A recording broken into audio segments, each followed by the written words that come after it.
അപ്പോൾ ദേ ഇന്ന് ഉച്ചക്കത്തേക്ക് കറിക്ക് കിട്ടിയതാണ് കേട്ടോ. കട്ട്ല മീനാണേ. അപ്പോൾ ഞാനിവിടുത്തെ തേങ്ങാപ്പാലൊക്കെ ഒഴിച്ച് ഒട്ടുപുളിയൊക്കെ ഇട്ട് കറി വെക്കാമെന്ന് വിചാരിച്ചിട്ടാ. കുറച്ച് ചീരയും കൂടി മേടിച്ചിട്ട് വന്നിട്ടുണ്ടായിരുന്നേ.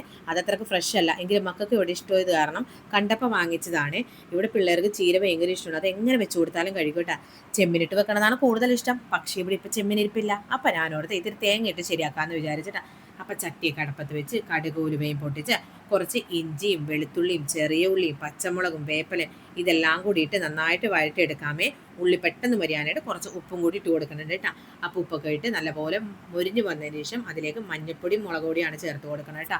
മുളക് പൊടിയായിട്ട് ഇത്തിരി ഞാൻ കാശ്മീരി മുളകോട് കൂടി ചേർത്ത് കൊടുക്കുന്നുണ്ട്.